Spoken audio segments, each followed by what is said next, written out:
ಅಧಿಕಾರ. ಎಲ್ಲರೂ ಹೇಳುವ ಅಧಿಕಾರ. ಸರಿ, ಓದಿಕೊಳ್ಳುವ.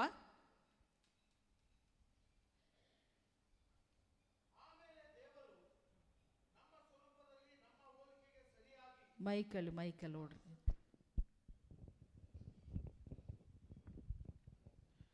ಆಮೇಲೆ ದೇವರು ನಮ್ಮ ಸ್ವರೂಪದಲ್ಲಿ ನಮ್ಮ ಹೋಲಿಕೆಗೆ ಸರಿಯಾಗಿ ಮನುಷ್ಯರನ್ನು ಉಂಟು ಮಾಡೋಣ. ಅವರು ಸಮುದ್ರದಲ್ಲಿರುವ ಮೀನುಗಳ ಮೇಲೆಯೂ, ಅಂತರಿಕ್ಷದಲ್ಲಿ ಹಾರಾಡುವ ಪಕ್ಷಿಗಳ ಮೇಲೆಯೂ, ಪಶುಗಳ ಮೇಲೆಯೂ, ನೆಲದ ಮೇಲೆ ಹರಿದಾಡುವ ಎಲ್ಲ ಕ್ರಿಮಿಕೀಟಗಳ ಮೇಲೆಯೂ, ಎಲ್ಲ ಭೂಮಿಯ ಮೇಲೆಯೂ ದೊರೆತನ ಮಾಡಲಿ ಅಂದನು. Amen, hallelujah. ಮೊದಲದಾಗಿ ಕರ್ತನು ಈ ಲೋಕವನ್ನು ಉಂಟು ಮಾಡೋದಕ್ಕೆ ಮುನ್ನ ಮನುಷ್ಯನನ್ನು ಉಂಟು ಮಾಡಬೇಕೆಂಬುದಾಗಿ ಆತನು ಮನಸ್ಸಿನಲ್ಲಿ ಸಂಕಲ್ಪಿಸಿಕೊಂಡ. ಆತನ ಸಂಕಲ್ಪ ಈ ಲೋಕದಲ್ಲಿ ಮನುಷ್ಯನನ್ನು ಸೃಷ್ಟಿ ಮಾಡಬೇಕು ಅಂತೇಳಿ. ಮನುಷ್ಯನನ್ನು ಸೃಷ್ಟಿ ಮಾಡುವುದಕ್ಕೆ ಮುನ್ನ ಈ ಲೋಕದಲ್ಲಿರುವಂಥ ಎಲ್ಲ ಭೂಮಿ ಮೇಲಿರುವಂಥ ಆಕಾಶವನ್ನು, ಭೂಮಿಯನ್ನು, ಜಲ ಚರಗಳನ್ನು, ಪ್ರಾಣಿ ಪಕ್ಷಿಗಳನ್ನು ಎಲ್ಲವನ್ನು ಉಂಟು ಮಾಡ್ದ. ಮನುಷ್ಯನಿಗೆ ಏನೇನು ಬೇಕೋ ಅದನ್ನೆಲ್ಲ ಉಂಟು ಮಾಡ್ದ. ಅದನ್ನೆಲ್ಲ ಉಂಟು ಮಾಡಿದ ಮೇಲೆ ಕೊನೆಯಲ್ಲಿ ಮನುಷ್ಯನನ್ನು ಉಂಟು ಮಾಡ್ತಾನೆ. ಮನುಷ್ಯನನ್ನು ಹೇಗೆ ಉಂಟು ಮಾಡ್ದ ಎಂಬುದಾಗಿ ನಮ್ಮೆಲ್ಲರಿಗೂ ಗೊತ್ತು. ಆದರೂ ಕೂಡ 2ನೇ ಅಧ್ಯಾಯ 7ನೇ ವಚನದಲ್ಲಿ, ಆದಿಕಾಂಡ 2ನೇ ಅಧ್ಯಾಯ 7ನೇ ವಚನದಲ್ಲಿ ನಾವು ಓದ್ತೀವಿ.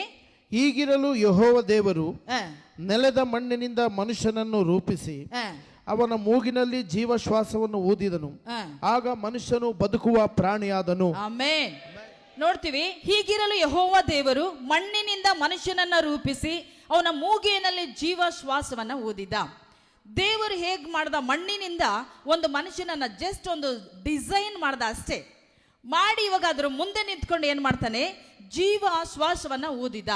ಇವಾಗ ನಾವು ತಿಳ್ಕೊಳ್ತೀವಿ ಏನಂತೇಳಿ, ಈ ಬಲೂನ್ ಇದೆಯಲ್ಲ, ಬಲೂನಲ್ಲ ಉಫ್ ಅಂತೇಳಿ ಹೇಗೆ ಊದಿ ಉಬ್ಕೊಳ್ತದೋ ಹಾಗೆ ದೇವರು ಊದಿದ್ದಾನೆ ಅಂತೇಳಿ ನಾವು ತಿಳ್ಕೊಳ್ತೀವಿ. ಹಾಗಲ್ಲ, ಕರ್ತನು ವಾಕ್ಯವನ್ನ ಮಾತನಾಡ್ದ. ಕರ್ತನು ಯೇಸು ವಾಕ್ಯವಾಗಿದ್ದ.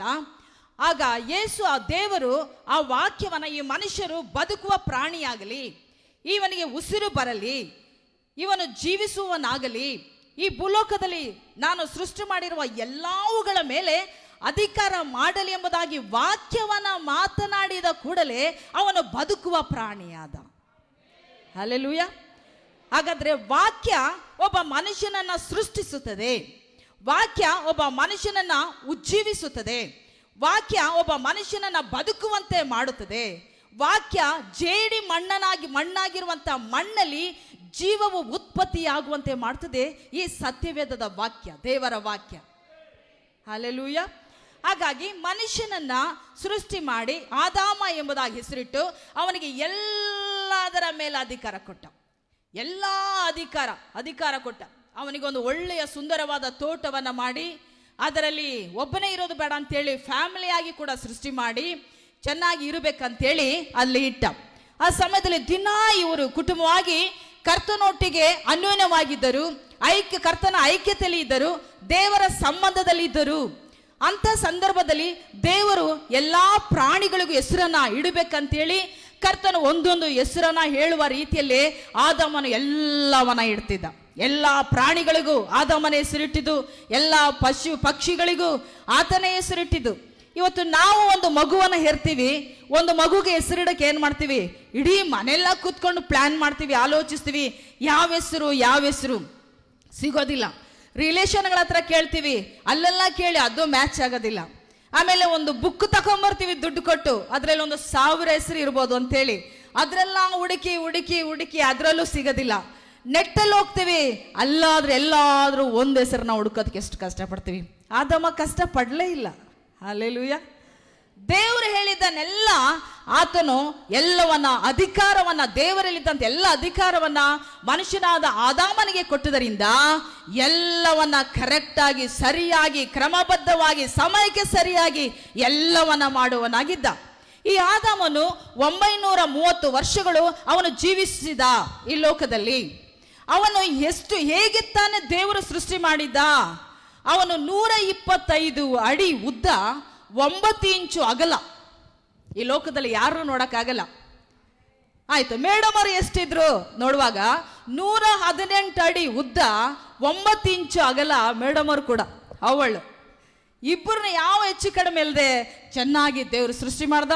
ದೇವರು ಎಲ್ಲ ಅಧಿಕಾರವನ್ನು ಕೊಟ್ಟು ಆ ಏದೇನ್ ತೋಟದಲ್ಲಿ ಇಟ್ಟಿರುವಾಗ ಸೈತಾನನು ಬಂದು ಅವರನ್ನ ಮಾತನಾಡಿಸ್ತಾನೆ. ಏನಂತೇಳಿ, ನಿಮ್ಮನ್ನ ಈ ತೋಟದಲ್ಲಿರುವ ಯಾವ ಮರದ ಹಣ್ಣನ್ನು ತಿನ್ನಬಾರ್ದು, ಹೌದಾ ಎಂಬುದಾಗಿ. ಆಗ ಅವಳು ಹೇಳ್ತಾಳೆ, ಎಲ್ಲಾ ಮರದ ಹಣ್ಣನ್ನು ತಿನ್ನಬಹುದು, ಆದರೆ ಈ ತೋಟದ ಮಧ್ಯದಲ್ಲಿರುವ ಈ ಮರದ ಹಣ್ಣನ್ನು ಮಾತ್ರ ತಿನ್ನಬಾರ್ದು ಅಂತ ದೇವರು ಹೇಳಿದ್ದಾನೆ.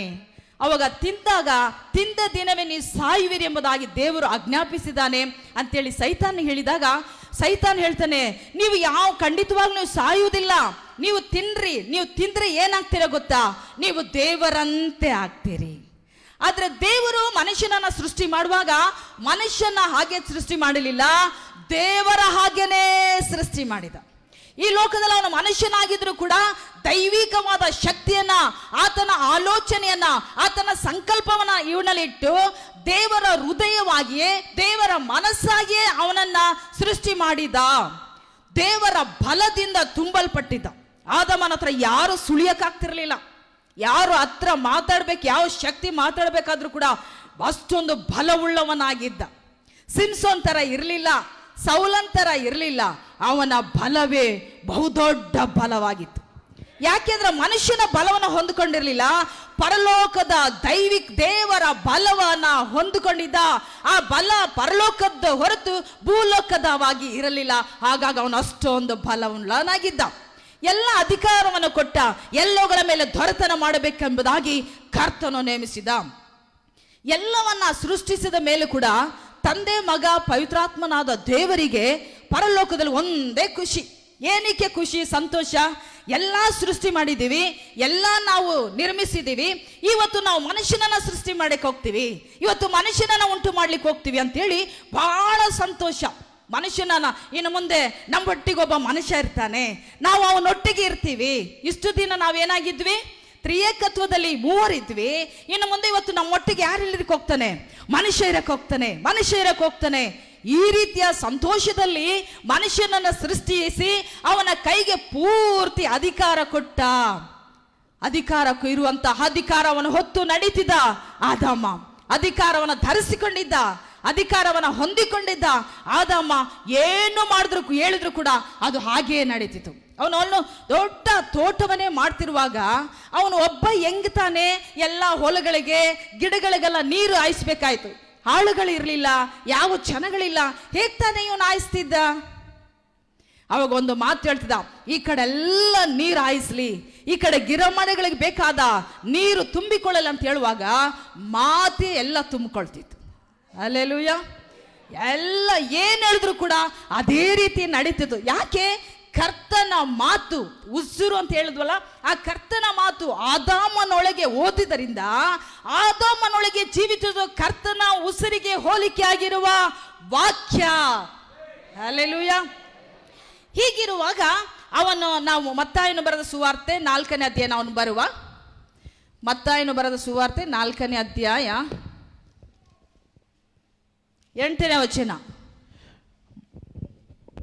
ಬಳಿಕ ಸೈತಾನನು ಆತನನ್ನು ಬಹಳ ಎತ್ತರವಾದ ಬೆಟ್ಟಕ್ಕೆ ಕರ್ಕೊಂಡು ಹೋಗಿ ಪ್ರಪಂಚದ ಎಲ್ಲಾ ರಾಜ್ಯಗಳನ್ನು ಅವುಗಳ ವೈಭವವನ್ನು ಆತನಿಗೆ ತೋರಿಸಿ ನೀನು ನನಗೆ ಸಾಷ್ಟಾಂಗ ನಮಸ್ಕಾರ ಮಾಡಿದರೆ ಇವುಗಳನ್ನೆಲ್ಲ ನಿನಗೆ ಕೊಡುವೆನು ಅಂದನು. ಈಗ ಪ್ರಪಂಚದ ಬಹಳ ಎತ್ತರವಾದ ಬೆಟ್ಟಕ್ಕೆ ಕರ್ಕೊಂಡೋದ ಸೈತಾನ ಯಾರನ್ನ? ದೇವರನ್ನ ಕರ್ಕೊಂಡೋಗಿ ಪ್ರಪಂಚದ ಎಲ್ಲಾ ರಾಜ್ಯಗಳನ್ನ, ಅವುಗಳ ವೈಭವಗಳನ್ನ ಅವನಿಗೆ ತೋರಿಸಿ ಇವಾಗ ಏನ್ ಹೇಳ್ತಾನೆ? ನೀನು ನನಗೆ ಸಾಷ್ಟಾಂಗ ನಮಸ್ಕಾರ ಮಾಡಿದರೆ ಇವುಗಳನ್ನೆಲ್ಲ ನಾನು ನಿನಗೆ ಕೊಡುವೆನು. ಹಾಗಾದ್ರೆ ಸೈತಾನಿಗೆ ಕೊಟ್ಟಿದ್ದು ತಾನೇ ಯಾರು?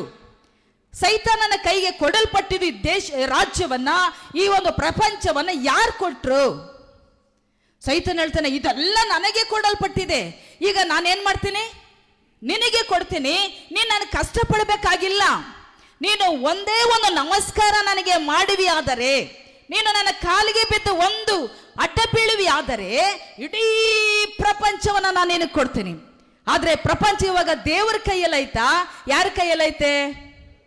ಸೈತಾನ ಹೇಳ್ತಾನೆ, ನಾನು ನಿನಗೆ ಕೊಡ್ತೀನಿ. ಹಾಗಾದ್ರೆ ಸೈತಾನ ಕೈಗೆ ಹೋಗ್ಲಿಕ್ಕೆ ಕಾರಣ, ಸೈತಾನ ಕೈಗೆ ಕೊಟ್ಟವರು ಯಾರು? ಅವಾಗ ಸೈತಾನ ಹೇಳ್ತಾನೆ, ನೀನು ಶಿಲುಬೆಗೆ ಹೋಗಿ ನೀನು ಕಷ್ಟಪಡದೆ ಬೇಕಾಗಿಲ್ಲ, ಶಿಲುಬೆಗೆ ಹೋಗಿ ನೀನು ನೋವು ಪಡದೆ ಬೇಕಾಗಿಲ್ಲಪ್ಪ. 3 ಗಟ್ಲೆ ಹೋಗಿ ನೀನು ಯಾಕೆ ಅಷ್ಟೊಂದು ಕಷ್ಟಪಟ್ಕೊಂಡು ವೇದನೆ ಪಡ್ತೀಯ? ಏನು ಮಾಡಬೇಡ, ಅಡ್ಡ ದಾರಿಯಲ್ಲಿ ನನಗೊಂದು ನಮಸ್ಕಾರ ಮಾಡು, ಇಡೀ ಪ್ರಪಂಚವನ್ನ, ಇಡೀ ಲೋಕದ ವೈಭವವನ್ನ ನಾನು ನಿನಗೆ ತಕ್ಕು ಅಂತ ಹೇಳಿ ಕೊಟ್ಟು ಬಿಡ್ತೇನೆ, ಬಾ ಬಾ ಬಾ ಅಂದ. ದೇವರು ನಿಯಮವನ್ನ ಮೀರದವನು, ಕ್ರಮವನ್ನ ತಪ್ಪದವನು, ತಂದೆಯು ನನಗೆ ನೇಮಿಸಿದ ಪಾತ್ರೆಯಲ್ಲೇ ಕುಡಿಯುವುದಕ್ಕೆ, ತಂದೆಯು ನೇಮಿಸಿರುವ ಮಾರ್ಗದಲ್ಲೇ ನಡೆಯುವುದಕ್ಕೆ ನನ್ನನ್ನು ಒಪ್ಪಿಸಿಕೊಡ್ತೇನೆ ಅಂತೇಳಿ ಸೈತಾನನ ಮಾತಿಗೆ ಅವನು ಒಳಗಾಗಲೇ ಇಲ್ಲ. ಹಲ್ಲೆಲೂಯಾ. ಯಾವಾಗ ಆದಾಮನು ಪಾಪ ಮಾಡಿದ್ನು, ದೇವರ ಮಾತಿಗೆ ವಿಧೇಯನಾದನೋ, ಎಲ್ಲ ಅಧಿಕಾರ ಸೈತಾನನ ಕೈಗೋಯ್ತು. ಸೈತಾನನು ಹೇಳ್ತಿರೋದು ದೇವರಿಗೆ, ನನ್ನ ಕಾಲಿಗೆ ಅಡ್ಡ ಬೀಳು, ಇದನ್ನೆಲ್ಲ ನಾನು ನಿನಗೆ ಕೊಡ್ತೇನೆ ಅಂತೇಳಿ ನಿಯಮದ ಪ್ರಕಾರ ಅದು ಸರಿಯಾಗಿತ್ತು.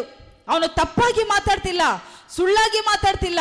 ಅವನು ಆದಾಮನು ತನ್ನ ಅಧಿಕಾರವನ್ನ ಕಳಕೊಂಡ ಕೂಡಲೇ ಎಲ್ಲ ಅಧಿಕಾರವನ್ನ ಸೈತಾನನು ತಗೊಂಡ. ಒಂದು ಕಬ್ಬಿನಲ್ಲಿ ಎಲ್ಲ ಜ್ಯೂಸನ್ನ ಹೇಗೆ ಎಳ್ಕೊಳ್ತೋ ಹಾಗೆಯೇ ಪೂರ್ತಿ ರಸವಾಗಿರುವ ಅಧಿಕಾರವನ್ನ ಸೈತಾನನು ಎಳ್ಕೊಂಡ. ಆದಾಮನನ್ನ ಸಪ್ಪೆಯಾಗಿ ಮಾಡಿಬಿಟ್ಟ. ಹಲ್ಲೆಲೂಯಾ. ದೌರ್ಜನ್ಯ ಮಾಡಬೇಕಾಗಿ, ಆಳ್ವಿಕೆ ಮಾಡಬೇಕು, ಎಲ್ಲವನ್ನ ಅಧಿಕಾರ ಮಾಡಬೇಕಾಗಿದ್ದ ಆದಾಮನು ಇವತ್ತು ಎಲ್ಲವನ್ನ ಕಳಕೊಂಡು ಬರೀ ಮನುಷ್ಯನಾಗಿ ಕಾಣಲ್ಪಟ್ಟ. ಯಾಕೆ? ಸೈತಾನನ ಮಾತಿಗೆ ವಿಧೇಯನಾದ್ದರಿಂದ. ಈಗ ದೇವರು ಕೊಟ್ಟ ಅಧಿಕಾರ ಯಾರಲ್ಲಿ ಬಂತು? ಆದಾಮನಲ್ಲಿ ಬಂತು. ಈಗ ಆದಾಮನಲ್ಲಿ ಇರುವಂತ ಅಧಿಕಾರ ಯಾರಿಗೆ ಬಂತು? ಸೈತಾನನಿಗೆ ಬಂತು. ಈಗ ಸೈತಾನನ ಅಧಿಕಾರ ಉಳ್ಳವನಾಗಿ, ಅವನ ಬಹು ರೋಷವುಳ್ಳವನಾಗಿ, ಅವನ ಸಂಕಲ್ಪಗಳನ್ನ, ಅವನ ಆಲೋಚನೆಗಳನ್ನ, ಅವನ ಚಿತ್ತವನ್ನ, ಅವನ ಇಚ್ಛೆಯನ್ನ ನೆರವೇರಿಸುವುದಕ್ಕೆ ಬಹು ಉಗ್ರತನವುಳ್ಳವನಾಗಿದ್ದಾನೆ, ಬಹಳ ಆಸಕ್ತಿಯಾಗಿದ್ದಾನೆ. ಆಗ ಮನುಷ್ಯನಿಗೆ ದೇವರು ಸರಿ ಕಟ್ಟುವುದು ನಿಯಮದ ಪ್ರಕಾರ ಅಲ್ಲ, ಮನುಷ್ಯ ಮಾಡಿದ ಪಾಪಕ್ಕೆ ದೇವರು ಬಂದು ಸರಿ ಕಟ್ಟುವುದು ತಪ್ಪು ಎಂಬುದಾಗಿ ಆ ಕಾರ್ಯದಿಂದ ಮನುಷ್ಯನಾಗಿ ಬಂದು, ಮಾನವ ತಪ್ಪು ಮಾಡಿದ, ಮನುಷ್ಯ ತಪ್ಪು ಮಾಡಿದಕ್ಕೆ ನಾನು ಈ ಲೋಕದಲ್ಲಿ ಮನುಷ್ಯನಾಗಿಯೇ ಬರ್ತೇನೆ ಅಂತ ಹೇಳಿ ಪರಲೋಕದ ದೇವರು ಅಂದುಕೊಂಡು ದೇವರಾಗಿ ಲೋಕಕ್ಕೆ ಬರಲಿಲ್ಲ. 100% ಅವನು ಮನುಷ್ಯನಾಗಿ ಇಳಿದು ಬಂದ. ಹಲ್ಲೆಲೂಯಾ. ಮನುಷ್ಯನಾಗಿ ಇಳಿದು ಬಂದ. ಮನುಷ್ಯನಾಗಿ ಮಾತ್ರವಲ್ಲ, ಇಳಿದು ಬಂದು ಅವನ ಎಲ್ಲ ಅಧಿಕಾರವನ್ನ ಕಸಿಕೊಳ್ಳಬೇಕೆಂಬುದಾಗಿ ಅವನು ನೆನೆಸಿ ಕಲ್ವಾರಿ ಶಿಲುಬೆಯಲ್ಲಿ ತನ್ನ ಪ್ರಾಣವನ್ನೇ ನಮಗೋಸ್ಕರ ಕೊಟ್ಟ. ಅವನು ದೇವರಾಗಿ ಕೊಡಲಿಲ್ಲ, ಮನುಷ್ಯನಾಗಿ ಕೊಟ್ಟ. ದೇವರಾಗಿ ಕೊಡುವುದು ಬಹಳ ಸುಲಭ, ಮನುಷ್ಯನಾಗಿ ಕೊಡುವುದು ಬಹಳ ಕಷ್ಟ. ದೇವರನ್ನ ಯಾರೂ ಸಾಯಿಸಲಿಕ್ಕೆ ಸಾಧ್ಯವೇ ಆಗೋದಿಲ್ಲ. ಯಾಕೆ? ದೇವರು ಬಂದು ಜೀವಕ್ಕೆ ಅಧಿಪತಿಯಾಗಿದ್ದಾನೆ. ದೇವರನ್ನು ಯಾರು ಸಾಯಿಸಲಿಕ್ಕೆ ಆಗೋದಿಲ್ಲ. ಹಾಗಾಗಿಯೇ ಯೇಸು ಲೋಕಕ್ಕೆ ಬಂದಾಗ ಮನುಷ್ಯನಾಗಿದ್ದರಿಂದ ಅವನು ಸತ್ತನೇ ಹೊರತು ದೇವರಾಗಿ ಅವನು ಸಾಯಲಿಲ್ಲ. ಮನುಷ್ಯ ಮಾಡಿದ ಪಾಪಕ್ಕೆ ಮನುಷ್ಯನು ಕಳಕೊಂಡ ಅಧಿಕಾರವನ್ನ ದೇವರಾಗಿ ಬಂದು ಕಸಕೊಳ್ಳದೆ ಆತನು ಮನುಷ್ಯನಾಗಿ ಲೋಕಕ್ಕೆ ಪ್ರವೇಶಿಸಿ ಬಂದು ಸೈತಾನನ ಕೈಯಲ್ಲಿರುವ ಎಲ್ಲ ಅಧಿಕಾರವನ್ನು ಕಸಕೊಳ್ಳುವುದಕ್ಕಾಗಿ ಬಂದ. ಹಲ್ಲೆಲೂಯಾ. ಕಲ್ವಾರಿ ಶಿಲುಬೆಯಲ್ಲಿ ಜಜ್ಜುವುದು, ಪ್ರಾಣ ಕೊಡುವುದು ತಂದೆಯ ನಿಯಮವಾಗಿತ್ತು. ಸೈತಾನನಿಗೆ ಅದು ಪ್ರಿಯವಾಗಿರಲಿಲ್ಲ. ಅವನು ಸತ್ತ ಮೇಲೆ, ದೇವರು ಪ್ರಾಣ ಕೊಟ್ಟ ಮೇಲೆ ಸೈತಾನ್ ತಿಳ್ಕೊಂಡ, ಯೇಸು ಸ್ವಾಮಿ ಸತ್ತೇ ಹೋಗ್ಬಿಟ್ಟ. ಏನು ಹೋಗ್ಬಿಟ್ಟ? ಸತ್ತೇ ಹೋಗ್ಬಿಟ್ಟ ಅಂತೇಳಿ ನೆನೆಸ್ಕೊಂಡ. ಆದ್ರೆ ಆದಾಮನು ಮಾಡಿದ ತಪ್ಪಿಗೆ ಯೇಸು ಸ್ವಾಮಿ ಸತ್ತು ಎಲ್ಲಿ ತನಕ ಅವನ ಆತ್ಮನ ತಕೊಂಡೋದ, ಅವನ ಪ್ರಾಣವನ್ನ ಎಲ್ಲಿ ಗೊತ್ತಾ? ಸೈತಾನನು ಪಾತಾಳದ ತನಕ ತಕೊಂಡದ. ಎಲ್ಲರೂ ಹೇಳಿವ, ಎಲ್ಲಿ ತನಕ ತಕೊಂಡದ? ಪಾತಾಳದ ತನಕ ತಕೊಂಡದ. ಈಗ ಸೈತಾನನ ಖುಷಿ, ಯೇಸು ನಾ ಸಾಯಿಸ್ಬಿಟ್ಟೆ, ಯೇಸು ಸತ್ತೋಗ್ಬಿಟ್ಟ, ಎಲ್ಲಿ ತನಕ ತಕೊಂಡೋಗ್ಬಿಟ್ಟೆ? ಪಾತಾಳ ತನಕ ತಕೊಂಡೋಗ್ಬಿಟ್ಟೆ ಅಂತೇಳಿ ಯೇಸು ಪಾತಾಳಕ್ಕೆ ಹೋಗ್ತಾನೆ. ಸತ್ತು ಕೂಡ ಎಲ್ಲಿಗೋದ? ಮನುಷ್ಯನಾಗಿ ಸತ್ತ, ದೇವರಾಗಿ ಸಾಯಲಿಲ್ಲ. ಅರ್ಥ ಮಾಡ್ಕೊಳ್ಳೋಣ. ಮನುಷ್ಯನಾಗಿ ಸತ್ತು ಪಾತಾಳಕ್ಕೆ ಹೋದ. ಪಾತಾಳಕ್ಕೆ ಹೋಗುವಾಗ ಸೈತಾನನ ಕೈಯಲ್ಲಿ ಅಧಿಕಾರ ಇದ್ದುದರಿಂದ ಎಲ್ಲ ಪಾತಾಳದ ಬೀಗದ ಕೈಗಳು ಯಾರ ಕೈಯಲ್ಲಿತ್ತು ಗೊತ್ತಾ? ಸೈತಾನನ ಕೈಯಲ್ಲಿತ್ತು. ಅವನು ಬೀಗ ಹಾಕೊಂಡಿದ್ದ, ಅವನು ಸೀಲ್ ಹಾಕೊಂಡಿದ್ದ, ಎಲ್ಲ ಮನುಷ್ಯರನ್ನ ತನ್ನ ಅಧೀನದಲ್ಲಿ ಇಟ್ಟುಕೊಂಡಿದ್ದ. ಯಾರು ಇಲ್ಲಿ ಪ್ರವೇಶಿಸಲಿಕ್ಕೆ ಸಾಧ್ಯವೇ ಇಲ್ಲ ಎಂಬುದಾಗಿ ನೆನೆಸಿರುವಂತ ವೇಳೆಯಲ್ಲಿ ಪರಲೋಕದ ದೇವರು ಮನುಷ್ಯನಾಗಿ ಲೋಕದಲ್ಲಿ ಹುಟ್ಟಿ ಅವನು ಸತ್ತು ಪಾತಾಳಕ್ಕೆ ಹೋಗಿ ಮೊದಲನೇದಾಗಿ ಆತನು ಮಾಡಿದ ಕೆಲಸ ಎಲ್ಲ ಬೀಗದ ಕೈಗಳನ್ನ ಕೈಯಲ್ಲಿ ತಕೊಂಡ. ಮೊದಲ ಕೆಲಸ ಹೋಗಿ ಅಲ್ಲಿ ನಿದ್ದೆ ಮಾಡಲಿಲ್ಲ. ಆತನಲ್ಲಿ ನನ್ನ ಪಾತಾಳಕ್ಕೆ ಬಂದಿತ್ತಲ್ಲ ಅಂತೇಳಿ ಸೋತೋಗ್ಲಿಲ್ಲ. ಎಷ್ಟು ಬೀಗದ ಕೈಗಳನ್ನ ಅವನು ಕಸಿಕೊಂಡಿದ್ದನೋ ಎಲ್ಲವನ್ನ ಹಿಡಿದ. ಮೊದಲು ಅದನ್ನೆಲ್ಲ ಕೈಗೆತ್ಕೊಂಡು ಎಲ್ಲವನ್ನ ಓಪನ್ ಮಾಡಿ ಎಲ್ಲವನ್ನ ತೆರೆದು ನೋಹನ ಕಾಲದಲ್ಲಿ ಮೋಶೆಯ ಕಾಲದಲ್ಲಿ ಸತ್ತಂತ ಎಲ್ಲ ಜನರಿಗೆ ಏನ್ ಹೇಳ್ತಾನೆ ಈಗ? ಸುವಾರ್ತೆ ಸಾರ್ದ. ಪಾತಾಳದಲ್ಲಿ ಇರುವ ಜನರಿಗೆ ಸುವಾರ್ತೆ ಸಾರಿ ಇಡೀ ಪಾತಾಳವನ್ನೇ ಖಾಲಿ ಮಾಡಿಬಿಟ್ಟ. ಮೃತ್ಯುಂಜಯನಾದ ದೇವರು ಯೇಸು ಹೇಳ್ದ, ನಾನೇ ಮಾರ್ಗ ಸತ್ಯ ಜೀವ ಪುನರುತ್ಥಾನವಾಗಿದ್ದೇನೆ ಅಂತೇಳಿ. ಸೈತಾನ ನೆನೆಸ್ದ, ಇವನು ಪಾತಾಳಕ್ಕೆ ಹೋಗ್ಬಿಟ್ಟ, ಇವನ್ ಕತೆ ಮುಗೀತು ಅಂತೇಳಿ. ಅಲ್ಲಿ ಹೋಗಿ ಅಧಿಕಾರ ಕಳ್ಕೊಂಡ ಅಧಿಕಾರವನ್ನು ತಕೊಂಡ ಮಾತ್ರವಲ್ಲ, ಎಲ್ಲ ಪಾತಾಳದಿರುವ ಎಲ್ಲ ಜನರನ್ನ ಬಿಡುಗಡೆ ಮಾಡಿಬಿಟ್ಟ. ಹಲ್ಲೆಲೂಯಾ. ಇಡೀ ಪಾತಾಳವನ್ನೇ ಖಾಲಿ ಮಾಡಿ ಎಲ್ಲಿಗೋದ್ರೆ ಎಲ್ಲರೂ ಮೇಲ್ ಕಳಿಸ್ಬಿಟ್ಟ. ನನ್ನನ್ನು ಕೇಳುವ ಪ್ರಿಯ ದೇವಸಭೆಯೇ, ಕರ್ತನು ಕರುಣಾಮಯನು, ಪ್ರೀತಿ ಸ್ವರೂಪಿ, ಒಬ್ಬರನ್ನು ಕೂಡ ನರಕಕ್ಕೆ ಕಳಿಸಲ್ಲ ಎಂಬುದಾಗಿರುವ ವಾಗ್ದಾನ. ಒಬ್ಬರಾದರೂ ನಷ್ಟಪಡಬಾರದು, ನಾಶವಾಗಬಾರದು ಎಂಬುದಾಗಿ ದೇವರ ಸಂಕಲ್ಪ, ದೇವರ ಉದ್ದೇಶದ ಮೇರೆಗೆ ಪಾತಾಳವನ್ನೇ ಪ್ರವೇಶಿಸಿ ಎಲ್ಲ ಪಾತಾಳದಲ್ಲಿರೋರನ್ನ ಸೆರೆ ಹಿಡ್ಕೊಂಡ ಕರ್ತನು. ಹಲ್ಲೆಲೂಯಾ. ಮರಣ ಜಯಕರವಾದದ್ದು, ಮರಣ ಸೋಲಲ್ಲ. ಆತನು ಸತ್ತ ಎಂಬುದಾಗಿ ನಾವು ವೇದನೆ ಪಟ್ಟು ದುಃಖವನ್ನು ತೋರಿಸಿಕೊಂಡು ಅಳುವ ಪ್ರಸಂಗಗಳಲ್ಲ, ಅಳುವ ಪ್ರಾರ್ಥನೆಗಳಲ್ಲ, ಸತ್ತನಲ್ಲ ವೇದನೆ ಪಡುವ ಪ್ರಾರ್ಥನೆಗಳ ಆಲೋಚನೆಗಳಲ್ಲ. ಕರ್ತನು ಎಲ್ಲವನ್ನ ಜಯಿಸಿ ಮೃತ್ಯುಂಜಯನಾಗಿದ್ದಾನೆ, ಎಲ್ಲವನ್ನ ಜಯಿಸಿದ್ದಾನೆ. ಈಗ ಇಂಥ ಅಧಿಕಾರವನ್ನ ಪಡಕೊಂಡ ಕರ್ತನು ಹೇಳುತ್ತಾನೆ. ಮತ್ತಾಯನು ಬರೆದ ಸುವಾರ್ತೆ 28ನೇ ಅಧ್ಯಾಯ 18ನೇ ವಚನವನ್ನು ಓದಿಕೊಳ್ಳುವ. ಮತ್ತಾಯನು ಬರೆದ ಸುವಾರ್ತೆ 28ನೇ ಅಧ್ಯಾಯ 18ನೇ ವಚನ.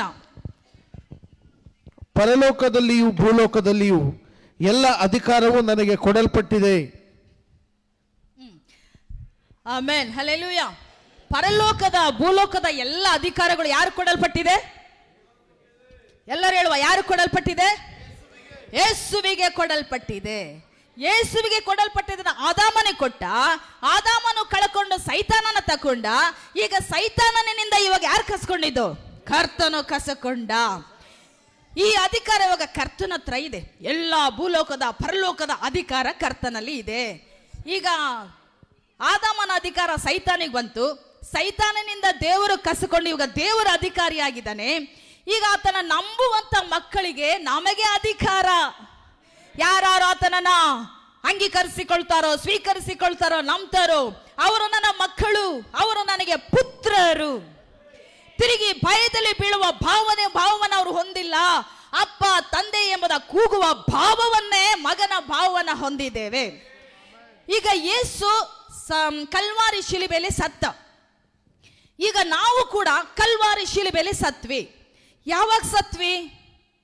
ಯಾರು ಹೇಳ್ತಾರೋ ನಂಬ್ತಾರೋ, ಯಾರು ನಂಬ್ತಾರೋ ಇಲ್ಲ. ಸತ್ಯವೇದ ಹೇಳ್ತದೆ, ನೀನು ಕ್ರಿಸ್ತನೊಂದಿಗೆ ಸತ್ತೆ ಎಂಬುದಾಗಿ. ನಾವೆಲ್ಲರೂ ಕ್ರಿಸ್ತನೊಂದಿಗೆ ಸತ್ತಿದ್ದೇವೆ. ಕೊಲೊಸ್ಸೆ 3ನೇ ಅಧ್ಯಾಯ 3ನೇ ವಚನ ಹೇಳ್ತದೆ, ಯಾಕೆಂದರೆ ನೀವು ಸತ್ತಿರಲ್ಲ, ನಿಮ್ಮ ಜೀವವು ಕ್ರಿಸ್ತನಲ್ಲಿ ಮರೆಯಾಗಿಡಲ್ಪಟ್ಟಿದೆ. ನಮ್ಮ ಜೀವ ಯಾರಲ್ಲಿ ಮರೆಯಲ್ಪಟ್ಟಿದೆ? ಕ್ರಿಸ್ತನಲ್ಲಿ ಮುದ್ರೆ ಹಾಕಿ ಭದ್ರಪಡಿಸಿ ಮರೆಯಾಗಿಡಲ್ಪಟ್ಟಿದೆ. ನಿಮ್ಮ ಜೀವದ ಬೆದರಿಕೆ, ನಾನು ಏನಾಗ್ತೀನೋ, ಸಾಯ್ತೇನೋ, ನನಗೆ ಉಸಿರು ಇರ್ತದೋ, ಪ್ರಾಣ ಇರ್ತದೋ, ನನ್ನ ಆಯುಷ್ಯ ಕಡಿಮೆನಾ? ಇಲ್ಲ. ದೇವರು ಹೇಳ್ತಾನೆ ಕೊಲೊಸ್ಸೆ 3:3 ಯಾಕೆಂದ್ರೆ ನೀವು ಸತ್ತಿರಲ್ಲ, ನಿಮ್ಮ ಜೀವವು ಕ್ರಿಸ್ತನಲ್ಲಿ ಮರೆಯಾಗಿಡಲ್ಪಟ್ಟಿದೆ. ಸರಿ, ಈಗ ಕ್ರಿಸ್ತನು ಸತ್ತ, ಆತನೊಂದಿಗೆ ನಾವು ಸತ್ತಿದ್ದೇವೆ. ಸತ್ಯವೇದ ಹೇಳ್ತದೆ, ವಾಕ್ಯ ಹೇಳ್ತದೆ, ನಾವು ನಂಬುವ. ಈಗ ಮತ್ತೆ ದೇವರ ವಾಕ್ಯ ಹೇಳ್ತದೆ, ಆತನು ಹೂಣಲ್ಪಟ್ಟ. ಯಾರು ಹೂಣಲ್ಪಟ್ಟ?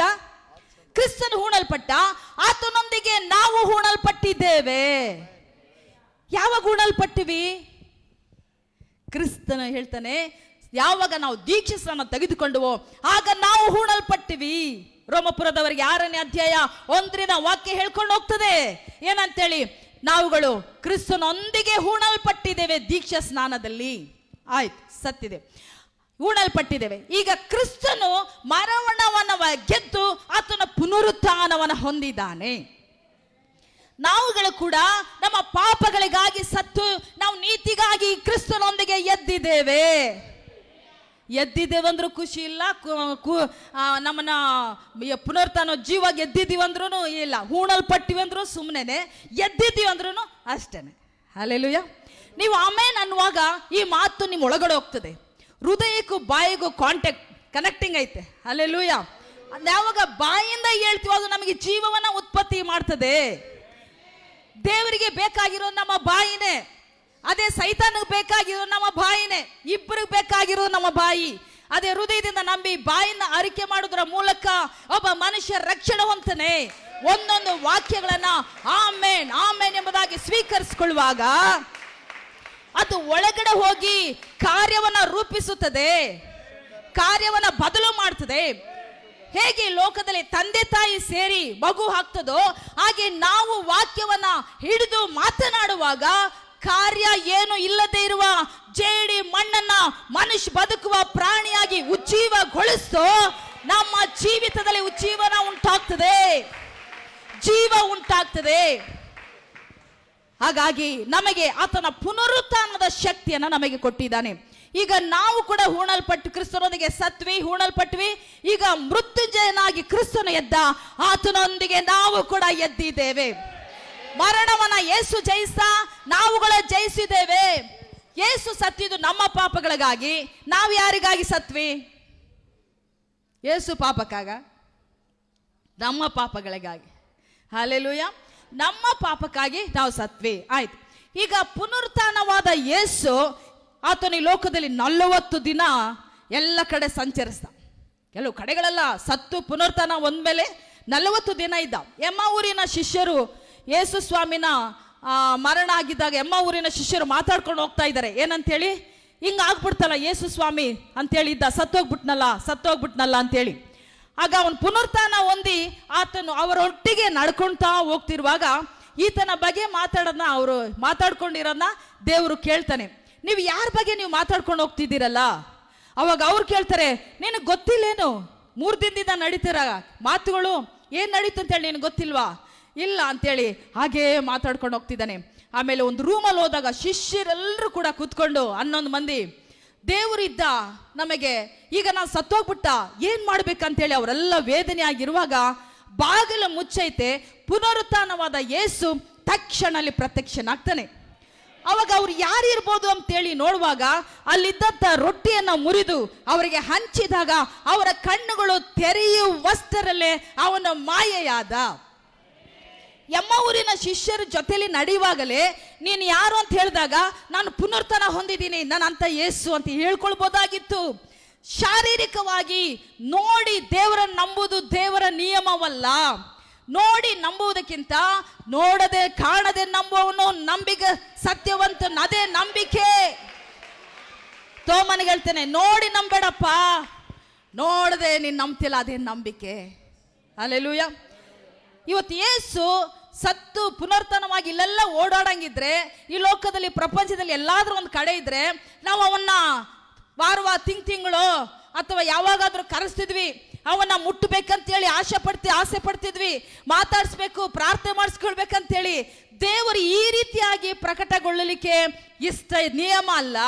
ಆತನು ವಾಕ್ಯ ಶಾಸ್ತ್ರ ಏನು ಬರೆದಿದೆಯೋ ಈ ಮಾತಿನ ಪ್ರಕಾರವೇ ನಡೆಯಬೇಕೆಂಬುದಾಗಿ, ಈ ಸತ್ಯವೇದದ ಪ್ರಕಾರವೇ ಆತನನ್ನು ಅರಿಯಬೇಕು, ಈ ಸತ್ಯವೇದದ ಪ್ರಕಾರನೇ ಆತನನ್ನು ನೋಡಬೇಕು, ಈ ಸತ್ಯವೇದ ಪ್ರಕಾರನೇ ಆತನ ಮುಟ್ಟಬೇಕೆಂಬುದಾಗಿ ಆತನ ಯೋಜನೆ. ಹಲ್ಲೆಲೂಯಾ. ರೈಟ್. ಈಗ ಆತನು ಪುನರುತ್ಥಾನ ಹೊಂದಿ ಎಲ್ಲಿಗೋದ? 40 ದಿನಗಳಾದ ಮೇಲೆ ನೇರ ಪರಲೋಕಕ್ಕೆ ಹೋದ. ಎಲ್ಲಿಗೋದ?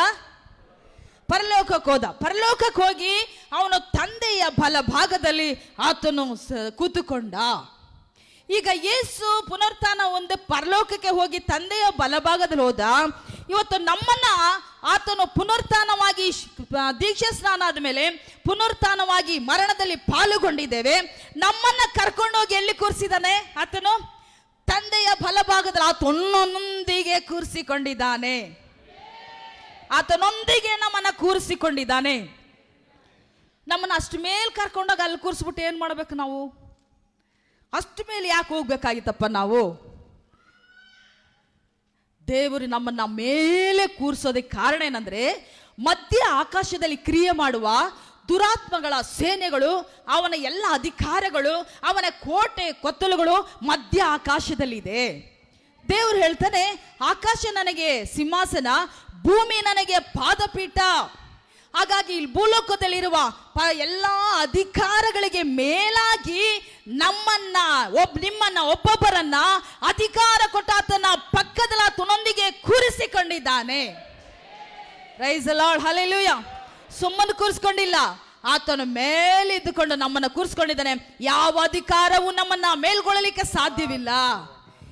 ದೇವರು ಹೇಳ್ತಾನೆ, ಒಬ್ಬನು 1000 ಮಂದಿಯನ್ನ, 2 ಸೇರ್ಕೊಂಡ್ರೆ 10,000 ಮಂದಿಯನ್ನ ಓಡಿಸೋರು. ಲೋಕದಲ್ಲಿ ಇರುವನಿಗಿಂತ ನಮ್ಮಲ್ಲಿ ಕೊಟ್ಟಿರುವ ಅಧಿಕಾರ ಬಲು ದೊಡ್ಡ ಅಧಿಕಾರ. ಈಗ ನಾವು ಸತ್ತು ಯೇಸು ಪುನರುತ್ಥಾನವಾಗಿ ಹೊಂದಿರುವ ಹಾಗೆ ನಾವು ಹೊಂದಿ, ನಾವು ನೂತನ ಮನಸ್ಸುಗಳನ್ನ, ನೂತನ ಸ್ವಭಾವಗಳನ್ನ, ನೂತನ ನಡತೆಯುಳ್ಳವರಾಗಿ ನಾವುಗಳು ಕಾಣಲ್ಪಡಬೇಕು. ಎಂಥ ಪರಿಸ್ಥಿತಿಯಲ್ಲಿ ಕೂಡ ನಮಗೆ ಅಧಿಕಾರ ಕೊಟ್ಟಿದ್ದಾನೆ. ಈ ಅಧಿಕಾರವನ್ನು ನಾವು ಚಲಾಯಿಸುವವರಾಗಿರಬೇಕು. ಹಲ್ಲೆಲೂಯಾ. ಒಬ್ಬ ಮನುಷ್ಯ ಉದಾಹರಣೆಗೆ ಯುದ್ಧಕ್ಕೆ ಹೋಗುವಾಗ ಅವನಿಗೆ ಗನ್ ಕೊಡಲ್ಪಡ್ತದೆ, ತುಪಾಕಿ. ಅವಾಗ ಯಾಕೆ ಕೊಡಲ್ಪಡ್ತದೆ? ಅವನು ಹೋಗುವಾಗಲೇ ಶತ್ರು ಇದ್ದಾನೆ ಅಂತೇಳಿ ಗುರುತು ಯಾವ ತೋರಿಸುತ್ತೆ? ಗನ್ ತೋರಿಸುತ್ತೆ. ಶತ್ರು ಬರ್ತಾನೆ, ಅದ್ರ ವಿರೋಧವಾಗಿ ಹೋರಾಡಬೇಕು, ಇವನು ಜಯಿಸಬೇಕು. ಗನ್ ಇಟ್ಕೊಂಡು ಸುಮ್ಮನೆ ಇದ್ರೆ ಏನಾಗ್ತಾನೆ ಅಷ್ಟೇ. ನಮ್ಮ ಹತ್ರ ಗನ್ನನ ಅಧಿಕಾರವನ್ನ ಕರ್ತನು ಕೊಟ್ಟಿದ್ದಾನೆ. ಪುನರುತ್ಥಾನದ ಮಹಿಮೆಯನ್ನ, ಪುನರುತ್ಥಾನದ ಶಕ್ತಿಯನ್ನ ನಮಗೆ ಕೊಟ್ಟಿದ್ದಾನೆ. ನಾವು ಸುಮ್ಮನೆ ಇದ್ರೆ ಸೈತಾನ್ ನಮ್ಮನ್ನು ಹೊಡಿತಾನೆ. ಎಂಥ ಪರಿಸ್ಥಿತಿಯಲ್ಲಿ ಕೂಡ ನಾವು ಅದನ್ನು ತೆಗೆದು ಹೊಡೆಯುವವರಾಗಿರಬೇಕು. ಉದಾಹರಣೆಗೆ ಮನೆಗೆ ಒಂದು ನಾಯಿ ಬರ್ತದೆ, ಅದನ್ನ ಒಂದು 3-4 ಸಾರಿ ಓಡಿಸುವಾಗ ಹೇ ಅನ್ನುವಾಗ ಸುಮ್ಮನೆ ಈ ಕಡೆ ತಲೆ ಒಂದು ತಿರುಗುತ್ತೆ. ಏಯ್ ನಡಿ ಅನ್ನುವಾಗ ಇನ್ನೊಂದು ಸ್ವಲ್ಪ ತಲೆ ಮಾತ್ರ ಜೋರಾಗಿ ಎದ್ದು ಗದರಿಸುವಾಗ ಏನ್ ಮಾಡ್ತದೆ? ನಮ್ಮ ಜೀವಿತದಲ್ಲಿ ಸಮಸ್ಯೆಗಳು, ಪರಿಸ್ಥಿತಿಗಳು, ವ್ಯಾಧಿಗಳು, ನೋವುಗಳು, ಕೊರತೆಗಳು ಬರುವಾಗ 1 ಸಾರಿ ಅಲ್ಲ 10 ಸಾರಿ ಹೇಳ್ತಾ ಹೇಳ್ತಾ ಹೇಳ್ತಾ ವಾಕ್ಯ ಮಣ್ಣಾಗಿದ್ದ ಮನುಷ್ಯನನ್ನ ಬಂಗಾರವಾಗಿ ಆತನೊಡೆಗೆ ಕೂರಿಸಿಕೊಂಡ ಶಕ್ತಿ ನಮ್ಮನ್ನ ಬಾರ್ಪಡಿಸ್ತದೆ. ಎಫೆಸದಲ್ಲಿ ನಾವು ನೋಡ್ತೇವೆ, 6ನೇ ಅಧ್ಯಾಯದಲ್ಲಿ ನೀವು ಓದ್ಕೊಳ್ರಿ. ಅಲ್ಲೆಲ್ಲ ಇವಾಗ ಮನುಷ್ಯನಿಗೆ ಏನು ಅಧಿಕಾರ? ಆತನ ಬೆಳಕನ್ನ ಅರಿಯುವ, ಆತನ ಪುನರುತ್ಥಾನದ ಶಕ್ತಿಯನ್ನು ಅರಿಯುವ, ಆತನ ಪುನರುತ್ಥಾನದ ಮಹಿಮೆನ ಅರಿಯುವ ತಿಳುವಳಿಕೆ, ಜ್ಞಾನ, ವಿವೇಕವೇ ಇದೇ ನಮಗೇನಾಗಿದೆ? ಅಧಿಕಾರವಾಗಿ ಕಾಣಲ್ಪಡ್ತದೆ. ಇದನ್ನು ನಾವು ಅರಿತರೆ ಸಾಕು, ಇದನ್ನ ನಾವು ಅದನ್ನ ಚಲಾಯಿಸಬಹುದು. ಹಾಗಾದ್ರೆ ದೇವರು ಇರುವಂತ ಪ್ರತಿಯೊಂದು ಅಧಿಕಾರವನ್ನ ಆತನ ಮಕ್ಕಳಾಗಿರುವ, ಆತನ ಪುತ್ರರಾಗಿರುವ ನಮಗಳಿಗೆ ನೀಡಿದ್ದಾನೆ. ಎಲ್ಲವೂ ನಮ್ಮ ಕಾಲಿನ ಕೆಳಗೆ ಇಟ್ಟಿದ್ದಾನೆ ಹೊರತು ತಲೆಗೆ ಮೇಲೆ ಇಟ್ಟಿಲ್ಲ. ಕೆಲವರು ನಾವು ಹೇಳ್ತೀವಿ, ಯೇಸು ನಮಗೆ ತಲೆ, ನಾವೇನಾಗಿದ್ದೇವೆ? ಬಾಲಲ್ಲ, ದೇವರು ನಮಗೆ ತಲೆ ಆಗಿದ್ದಾನೆ. ದೇವರು ಹೇಳ್ತಾನೆ, ನಿನ್ನ ತಲೆಯಾಗಿ ಮಾರ್ಪಡಿಸ್ತೇನೆ ಹೊರತು ಬಾಲವಾಗಿ ಅಲ್ಲ. ನಮ್ಮನ್ನ ಬಾಲವಾಗಿ ಅಲ್ಲ, ಕರ್ತನು ನಮಗೆ ಶಿರಸ್ಸಾಗಿದ್ದಾನೆ. ನಾವು ಆತನ ದೇಹವಾಗಿದ್ದೇವೆ, ಆತನ ಶರೀರವಾಗಿದ್ದೇವೆ, ಆತನ ಅಂಗಗಳಾಗಿದ್ದೇವೆ. ನಮ್ಮನ್ನ ಕೀಳಾಗಿ ಮಾಡಲೇ ಇಲ್ಲ ಕರ್ತನು. ಹಾಗಾಗಿ ಆತನಿಂದ ವಿಮೋಚಿಸಲ್ಪಟ್ಟವರಾಗಿದ್ದೇವೆ. ಕೆಲವು ವೇಳೆ ನಾವು ಸೈತಾನನ ಗದರಿಸಲಿಕ್ಕೆ, ವ್ಯಾಧಿಗಳನ್ನ ಗದರಿಸಲಿಕ್ಕೆ, ಸೈತಾನನ ಮಾಟ ಮಂತ್ರಗಳನ್ನ ಬಿಡಿಸೋದಕ್ಕೆ ಭಯ ಪಡ್ತೀವಿ. ಯೂದನಲ್ಲಿ ಬರೆದ ಪತ್ರಿಕೆಯಲ್ಲಿ ನಾವು ನೋಡ್ತೇವೆ, ಅದರಲ್ಲಿ ಮೋಶೆ ಸತ್ತು ಆ ಶವ ಸಂಸ್ಕಾರದಲ್ಲಿ ದೇವದೂತ ಬಹಳ ಹೋರಾಡ್ತಾನೆ. ಸೈತಾನ ಬಿಡಲ್ಲ, ಆ ಕಡೆ ದೇವದೂತನು ಅವನ ಶವವನ್ನ ಬಿಡಲ್ಲ ಅಂತೇಳಿ ಮೇಲೆ ತಕೊಂಡು ಹೋಗ್ತೀನಿ ಅಂತೇಳಿ ದೇವದೂತ ತಕೊಂಡು ಹೋಗ್ತಾನೆ. ಆದ್ರೆ ಸೈತಾನನ ಏನ್ ಮಾಡ್ತಿಲ್ಲ? ಬಿಡ್ತಿಲ್ಲ. ಯಾಕಂದ್ರೆ ಮನುಷ್ಯನು ಸತ್ತ ಮೇಲೆ ಹಾಗೆ ಮೇಲೆ ಹೋಗಂಗಿಲ್ಲ, ಇಲ್ಲಿ ಮಣ್ಣು ಮಾಡಬೇಕು ಅಂತೇಳಿ ಬಿಡಲ್ಲ ಅಂತೇಳಿ. ಆದ್ರೆ ಹಾಗೆ ಮಾಡ್ತಿರುವಾಗ ದೇವದೂತನ ಹೇಳ್ತಾನೆ, ಅವನ್ನ ಖಂಡಿಸಕ್ಕೆ ಆತನ ಶಪಿಸಲಿಕ್ಕೆ ಧೈರ್ಯವಿಲ್ಲದೆ ದೇವರು ನಿನ್ನನ್ನ ಖಂಡಿಸಲಿ ಅಂದ. ಈ ವಾಕ್ಯವನ್ನ ನಾವು ತಗೊಳ್ತೀವಿ ಏನಂತೇಳಿ, ನೋಡ್ದ ಸೈತಾನನ್ನ ಖಂಡಿಸಕ್ಕೆ ದೇವದೂತನಿಗೆ ಆಗ್ಲಿಲ್ಲ, ನನಗೆ ನಿನಗೆ ಆಗ್ತದ? ಖಂಡಿತ ಆಗ್ತದೆ. ಅವನು ದೇವದೂತ. ನೀನು ವಿಮೋಚಿಸಲ್ಪಟ್ಟವರು. ನಿನ್ನನ್ನ ದೇವರ ಸ್ವಂತ ಬೆರಳುಗಳು, ಕೈಗಳು ನಮ್ಮನ್ನ ರೂಪಿಸಿ ಆತನ ವಾಕ್ಯ ನಮ್ಮ ಒಳಗೆ ಕಳಿಸಲ್ಪಟ್ಟಿದೆ. ಇವತ್ತು ನಾವು ಉಸಿರಾಡ್ತಿದೀವಿ, ಮಾತಾಡ್ತಿದ್ವಿ, ಓಡ್ತೀವಿ, ನಡಿತೀವಿ ಅಂದ್ರೆ ಆತನ ವಾಕ್ಯ ನಮ್ಮೊಳಗೆ ಇರುವುದರಿಂದ. ಸಮಸ್ಯೆಗಳು ಬದಲಾಗಲಿಲ್ಲ ಅಂದ್ರೆ, ನಿನ್ನ ದರಿದ್ರ ಬದಲಾಗಲಿಲ್ಲ ಅಂದ್ರೆ, ನಿನಗೆ ರೋಗ ಬದಲಾಗಲಿಲ್ಲ ಅಂದ್ರೆ, ಅನುದಿನವೂ ನಾವು ಪಾಸಿಟಿವ್ ಆದ ಕಾರ್ಯಗಳನ್ನೇ ಮಾತನಾಡುವಾಗ ನಮಗೆ ಅಪನಂಬಿಕೆ ನೀಗಲ್ಪಡ್ತದೆ. ಯಾವಾಗ ಅಪನಂಬಿಕೆನ ಮಾತನಾಡ್ತೀವೋ ಅದು ನಮ್ಮಲ್ಲಿ ಬೇರೂರಲ್ಪಡ್ತದೆ. ಅದಕ್ಕೆ ನಾವು ಅಧೀನರಾಗ್ತೀವಿ. ಯಾರಾದ್ರೂ ನಮಗೆ ಹೇಳ್ತಾರೆ, ನಿನಗೆ ಕಾಯಿಲೆ, ಇನ್ನು ಮುಂದೆ ನೀನು ಉದ್ಧಾರ ಆಗೋದಿಲ್ಲ, ನೀನು ಬಹಳ ದರಿದ್ರ. ಅವಾಗ ನಾವು ಹೇಳ್ಬೇಕು, ಎಂತ ದರಿದ್ರದ ಪರಿಸ್ಥಿತಿಲಿರುವಾಗಲೂ ಕೂಡ ಕರ್ತನು ಯೆಹೋವನ ನನ್ನ ಕುರುಬನು, ನಾನು ಕೊರತೆ ಪಡೇನು. ದೇವರು ನಮ್ಮನ್ನು ಚೆನ್ನಾಗಿ ಇಟ್ಟಾಗ ಈ ವಾಕ್ಯ ಹೇಳಬಾರ್ದು. ಅಭಿವೃದ್ಧಿ ಆಗಿರುವಾಗ ದೇವರು ನನಗೆ ಕುರುಬ, ನಾನು ಕೊರತೆ ಪಡೋನು ಅಲ್ಲ. ಕೊರತೆಯಲ್ಲಿ ಇರುವಾಗಲೇ ನಾವು ಇದನ್ನ ಅರಿಕೆ ಮಾಡುವಾಗ ಕರ್ತನ ವಾಕ್ಯ ನಮ್ಮಲ್ಲಿ ಹೋಗಿ ಅದು ಆಶೀರ್ವಾದವನ್ನು ಕೊಂಡು ಬರ್ತದೆ. ದೇವರ ವಾಕ್ಯವನ್ನ ಹೇಳಿ ಆಶೀರ್ವಾದವನ್ನು ಕರೀಬೇಕು. ಕರ್ತನು ವೈರಿಗಳ ಮುಂದೆ ನನಗೆ ಔತಣವನ್ನು ಸಿದ್ಧ ಮಾಡುತ್ತಾನೆ. ವೈರಿಗಳ ಮುಂದೆ ನನ್ನ ತಲೆಯನ್ನು ಎತ್ತ ಮಾಡುತ್ತಾನೆ. ವೈರಿಗಳ ಮುಂದೆ ನನ್ನ ತಲೆಯನ್ನು ತನ್ನ ಅಭಿಷೇಕದ ಎಣ್ಣೆಯಿಂದ ತೈಲದಿಂದ ನನ್ನ ಅಭಿಷೇಕಿಸಿದ್ದಾನೆ. ನಾನು ಸಾಲ ಕೊಡುವೆನೇ ಹೊರತು ಸಾಲ ತೆಗೆದುಕೊಳ್ಳುವುದಿಲ್ಲ. ನನ್ನನ್ನು ಬಾಲವನ್ನಾಗಿಲ್ಲ, ತಲೆಯಾಗಿ ಕರ್ತನು ನನ್ನನ್ನು ಮಾಡಿದ್ದಾನೆ ಎಂಬುದಾಗಿ ಹೇಳುವಾಗ ಈ ವಾಕ್ಯ ನಮ್ಮಲ್ಲಿ ಕಾರ್ಯ ಮಾಡ್ತದೆ. ಹಿಜ್ಕೀಯನಿಗೆ ದೇವರು ಹೇಳ್ದ, ಒಂದು ಹಳ್ಳಕ್ಕೆ ಹೋಗು ಅಂತೇಳಿ. ಇವನು ಹೋಗ್ತಾನೆ, ನೋಡ್ತಾನೆ, ಏನೈತೆ? ಬರೀ ಸತ್ತಿದ ಮೂಳೆಗಳು. ಯಾವುದೋ ಒಂದು ಯುದ್ಧದಲ್ಲಿ ಸತ್ತಿದ ಅಷ್ಟೊಂದು ಬುರುಡೆ, ಇಷ್ಟೊಂದು ಬರೀ ಮೂಳೆಗಳು, ಎಮ್ಕೆ ಬರೀ ಇದೆ. ಅವಾಗ ದೇವ್ರು ಹೇಳ್ತಾನೆ, ನರಪುತ್ರನೇ ಏನ್ ನೋಡ್ತೀಯ ಹಳ್ಳದಲ್ಲಿ? ಬರೀ ಮೂಳೆಗಳು ಸ್ವಾಮಿ. ಆಯ್ತು, ಇವಕ್ಕೆ ನುಡಿಯಪ್ಪ. ಏನ್ ನುಡಿಬೇಕು? ವಾಕ್ಯ ನುಡಿ. ಇದು ಬದುಕ್ತವ, ನೀನು ವಾಕ್ಯ ನುಡಿ. ಅವಾಗ ಅವನು ವಾಕ್ಯ ನುಡಿದ. ಎಲ್ಲ ಟಕ ಟಕ ಟಕ ಟಕ, ಬರೀ ಟಕ ಟಕ ಶಬ್ದ. ಬೈಬಲ್ ಹೇಳ್ತದೆ ಟಕ ಟಕ ಟಕ ಅಂತೇಳಿ. ಎಲ್ಲ ಶಬ್ದ. ಯಾರ್ಯಾರ ಮೂಳೆ ಎಲ್ಲೆಲ್ಲಿ ಮುರಿದಿತ್ತೋ ಆ ಮೂಳೆಗೆ ಜೋಡಿಸ್ಕೊಳ್ತು. ಯಾವ್ಯಾವ ತಲೆ ಎಲ್ಲೋಗಿ ಬಿದ್ದಿತ್ತೋ ಆ ತಲೆ ಆ ಶರೀರಕ್ಕೆ ಜೋಡಿಸ್ಕೊಳ್ತು. ಆಮೇಲೆ ದೊಡ್ಡ ಸೈನ್ಯವಾಗಿ ಯುದ್ಧಕ್ಕೆ ಹೋಗಿ ಜಯಿಸಿತ್ತು. ಹಲ್ಲೆಲೂಯಾ. ಸತ್ತಂತ ಮೂಳೆಗಳಿಗೆ ವಾಕ್ಯವನ್ನ ನುಡಿದ ಕೂಡಲೇ ಅವನು ಕೂಡ ಮನುಷ್ಯನೇ. ಮನುಷ್ಯ ವಾಕ್ಯವನ್ನ ನುಡಿದ ಕೂಡಲೇ ಅದು ಹಾಗೆಯೇ ಕಾರ್ಯವಾಯಿತು.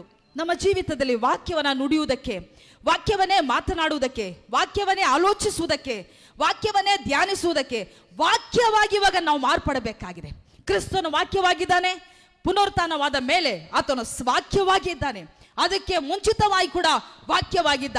ಮನುಷ್ಯನಾಗಿ ಬಂದಾಗಲೂ ಕೂಡ ಆತನು ವಾಕ್ಯವನ್ನೇ ಮಾತನಾಡ್ದ.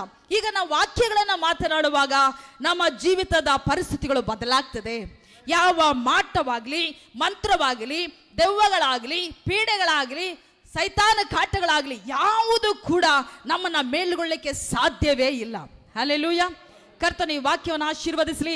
ನಾವೆಲ್ಲರೂ ಈ ವಾಕ್ಯಕ್ಕೆ ನಮ್ಮನ್ನು ಸಂಪೂರ್ಣವಾಗಿ ಸಮರ್ಪಿಸಿಕೊಟ್ಟವರಾಗಿ ನಾವು ಪ್ರಾರ್ಥನೆ ಮಾಡುವುದಕ್ಕೆ ಮುನ್ನ ಒಂದೇ ಒಂದು ವಾಕ್ಯ ಓದಿಕೊಳ್ಳುವ. 1 ಯೋಹಾನ 4ನೇ ಅಧ್ಯಾಯ 17ನೇ ವಚನ. 1 ಯೋಹಾನ 4ನೇ ಅಧ್ಯಾಯ 17ನೇ ವಚನ. ನ್ಯಾಯ ತೀರ್ಪಿನ ದಿನದಲ್ಲಿ ನಮಗಿರುವ ಧೈರ್ಯದಲ್ಲಿಯೇ ಆತನ ಪ್ರೀತಿಯು ನಮ್ಮೊಳಗೆ ಸಿದ್ಧಿಗೆ ಬಂತು. ಯಾಕೆಂದರೆ ಕ್ರಿಸ್ತನು ಎಂತವನಾಗಿದ್ದಾನೋ ನಾವು ಅಂತವರಾಗಿಯೇ ಈ ಲೋಕದಲ್ಲಿದ್ದೇವೆ. Praise the Lord. ಹಲ್ಲೆಲೂಯಾ. ಕ್ರಿಸ್ತನು ಎಂತವನಾಗಿದ್ದಾನೆ? ಮರಣವನ್ನ ಜಯಿಸಿದ್ದಾನೆ, ಪುನರುತ್ಥಾನವನ್ನ ಹೊಂದಿದ್ದಾನೆ.